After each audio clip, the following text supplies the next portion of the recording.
Happy Valentine's Day. Oh, what a nice day. When you get together and you tell people how much you care about them and you love one another, that's all that really matters, right? So what do we do when we ask, when we show how much we love one another? We show that we give and expect nothing in return. And if we treat the world that way, then we get everything that we could ever really want. It's really simple. Uh, yeah. There's a lot of hurt people out there. And so it's our job on Valentine's Day to have compassion for people who are hurt and try to gather everything towards themselves and don't feel that same way. If you don't feel like you can give without, any expectation and that you'll be taken care of in the future, and there's a part of you that feels like the world out there is out to get you. Yeah. And if we try to gather all our resources and, just focus on just pulling it all towards us, and we're not really creating balance with the people around us, and we'll end up isolating ourselves from people. And then the only people that we get along with are people that are doing the same thing. If we look at the world at large, you can see across the board that people migrate into groups that have belief systems that are associated with that. But the truth is that the only thing that's real is right now and how much we care about each other and not holding anything, in the past. Because if you're carrying all that stuff forward, then you'll try to gather a bunch of stuff and project it into the future. And none of us really want that. The world that we're going to inherit, in the future is going to be vastly different than the world that we're living in now. I was having a conversation with my brother today about what's going on with the Seahawks, and the Seahawks are trying to sell that business. I think the Allen Trust is probably trying to sell the Seahawks, and they've been waiting so that they don't have to pay the $700 billion or $700 million in taxes because they had an agreement with the state when Paul Allen first bought it because at the time he needed help building the stadium, and so they created a bond agreement. Uh, I think it's what was it? Addendum 48, I believe, where they would, if they did sell the company, that they would have to pay 10% of the gross profit from that sale back to the state. And so they waited 25 years for that deal to end.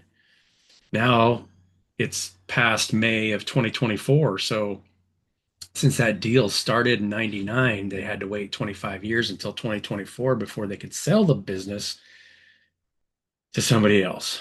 Now, the only NFL team that I'm aware of that's publicly owned is the Green Bay Packers. And so they can't be bought or sold, which is good for them, bad for anybody who's a Seahawks fan, especially if you end up with an owner that maybe have political disagreements with or whatever, maybe don't care. I don't know.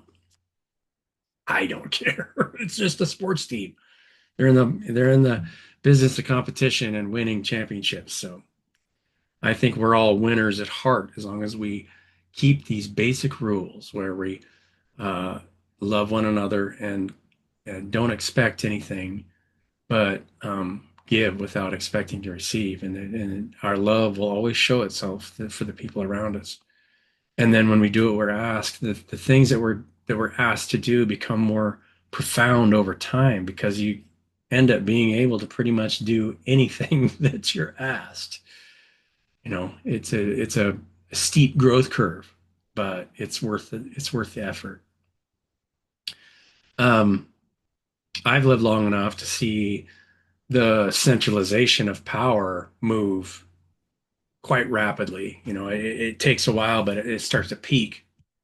And what we're witnessing now is those, you know, when when you pull so much power and energy into, you start to have so much influence that if people trying to move away from you, you try to control and make sure people are moving into your system. That's what sales is about. Amazon is a perfect example. Amazon didn't exist when I was in high school. I graduated in 1993. So I saw the rise of Walmart, Amazon, Microsoft, all these entities that are constantly trying to pull as much of the market share into their corporation, that it gets self-destructive. Most people don't want to work for those large corporate entities because you just get lost and you have no creative ability to change what we're creating together on your own. And so you want to leave. There's no new innovation within those systems. You're just working, you just become a bot in somebody else's structure that pulls all the energy so that they can do whatever they want on their time. Jeff Bezos is worth $250 billion. I mean, that number it would just blow someone's mind in 1970s or 1980s or 1990s. It's like, what? One person's going to be worth $250 billion. The owner of Oracle is worth $210 billion. It just the numbers when you see those numbers, it's because there's no shared equality and there's no shared creative and receptive energy. So this is something that I'd like to for you guys to think about on this Valentine's Day. How can you share with the people around you and create together and set the right boundaries and for one thing, heal the people around you so that they understand these things and understand that their own health and well-being has to do with a shared community. Because when you have a shared community, then you have access to everything within that community. If it's not shared, then you have to go work for somebody else under their system, and then you become a slave to it.